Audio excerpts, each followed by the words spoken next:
Now, the Iranian foreign minister has confirmed that Tehran and the United States will hold indirect high-level talks in Oman on Saturday. President Trump had earlier surprised an audience at the White House by announcing that the two adversaries had been holding indirect talks, something Iran has consistently denied. Mr. Trump said Iran could not have a nuclear weapon, and that if the negotiations on Iran's nuclear program failed, Iran would be in great danger. Correspondents say reaching a compromise will be tricky. They say the US will have to give the Iranians something, and the kind of deal that the Iranians want is an adapted version of the deal that was done by President Obama, which President Trump, pushed very hard by the Israeli Prime Minister Benjamin Netanyahu, pulled out of. Nuclear analysts suggest that Iran is far closer now to having the ability to make atomic weapons than it's ever been. Couple that with increased tensions with Israel, and the stakes could hardly be higher.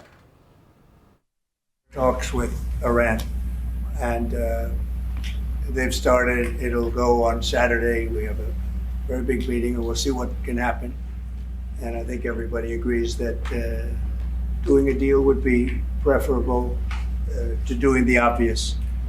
And the obvious is not something that I want to be involved with, or frankly, that Israel wants to be involved with if they can avoid it. So we're going to see if we can avoid it. But it's getting to be very dangerous territory.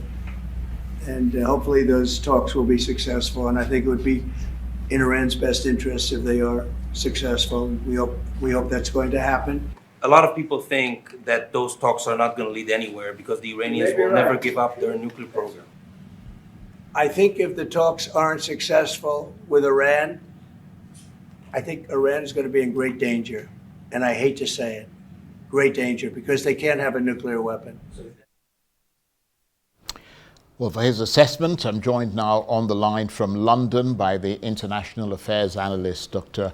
Marek Laskiewicz. Good to see you, Dr. Laskiewicz. So both sides have confirmed that these high-level talks will take place on Saturday. What's your initial reading? How much of a surprise was this?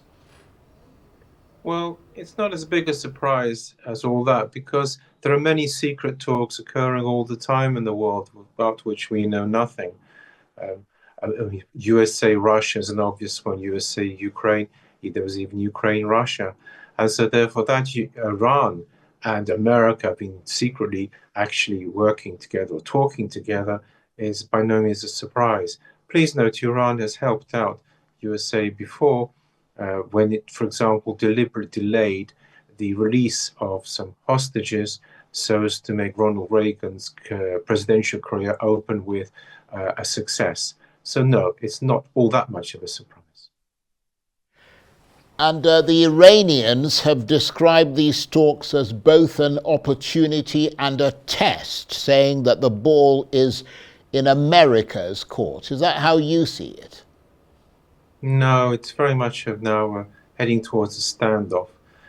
It is unlikely, for the reasons you stated in your lead-in, that Iran is going to abandon its nuclear weapon, or that USA will offer it the kind of deal that it wants in order to do so.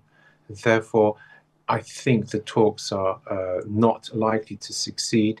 That's not to say that at the end of these talks there's an immediate war, but it's likely there'll be at least one more set of talks afterwards.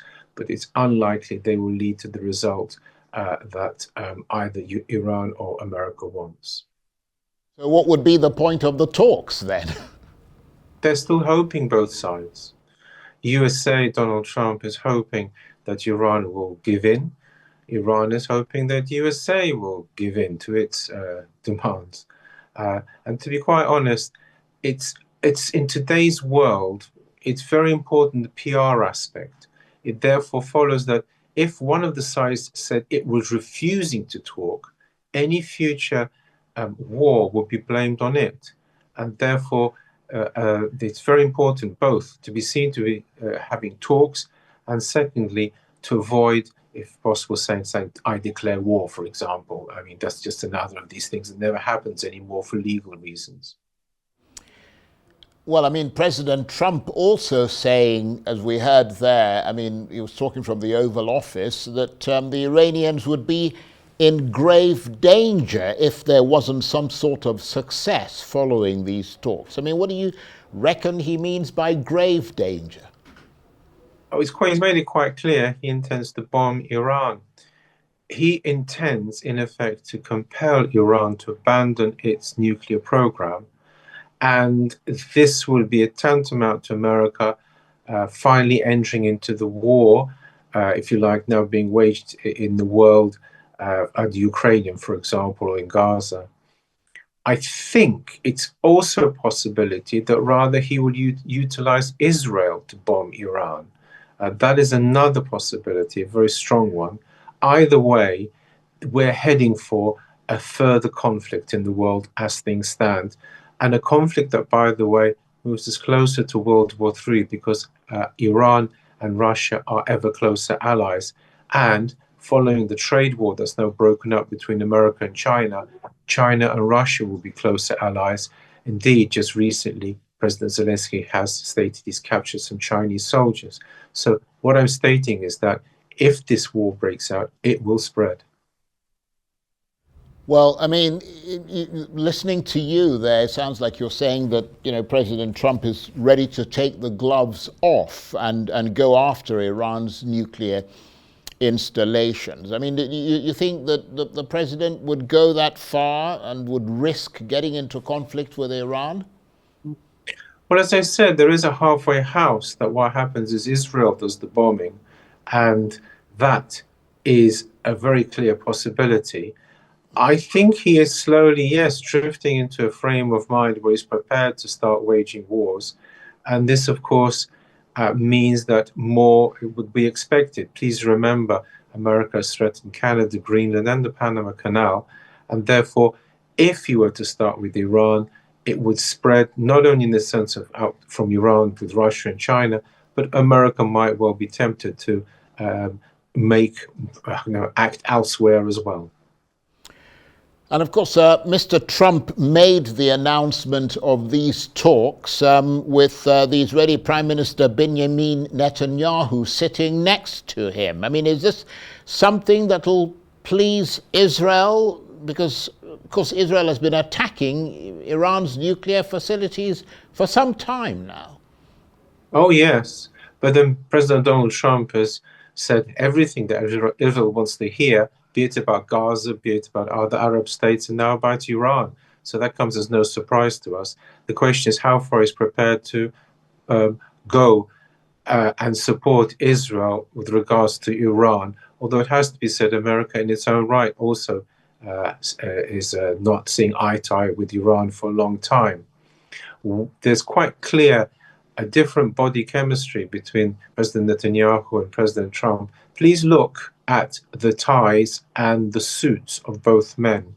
It would appear either they've deliberately decided to dress together, or President Netanyahu has seen how to dress.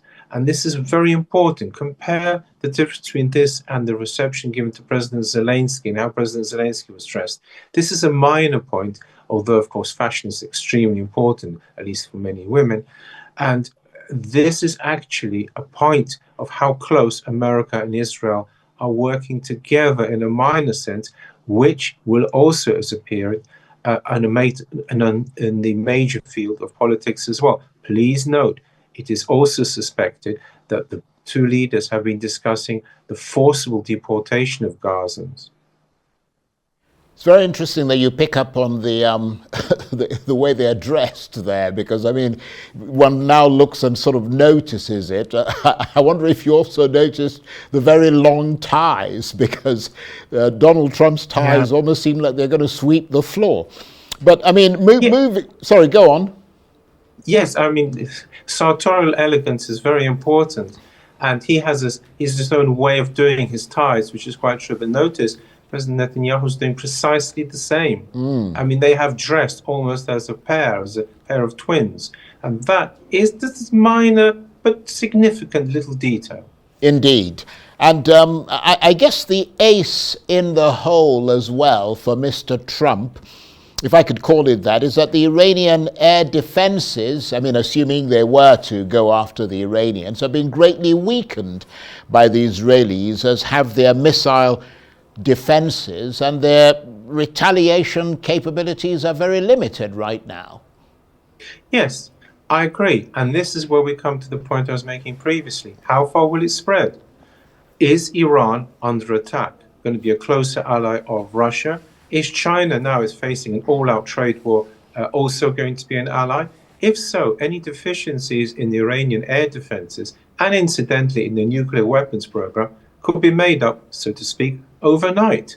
And therefore, when President Donald Trump pushes, as he's pushing in other areas, it is quite possible that sooner or later something will flip. And if Iran were to get better arms from Russia or China, then there'll be a totally different situation.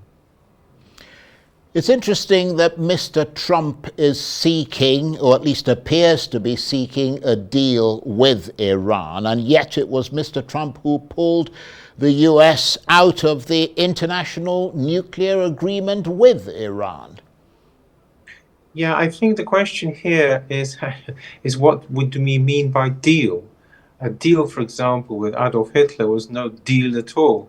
A deal with President Donald Trump for Iran at present is as it stands, as President Trump presents it, not much of a deal, surrender or else. So therefore, if he's altering a deal, is it a genuine deal, or is it just simply a word designed to cover up the fact that this is a diktat? And therefore, this is indeed what Iran was saying as a test, because it's not clear what he means, because your interpretation of it being a deal, as opposed to what I'm saying being a deal diktat, is still not clear. We will find out soon as they hold the first round of talks, in fact. Absolutely. And what do you reckon, as we stay in that realm of speculation, what do you reckon the US will be demanding as it goes into these talks? Will it be demanding a complete end to all Iranian uranium enrichment, or we don't know at this stage?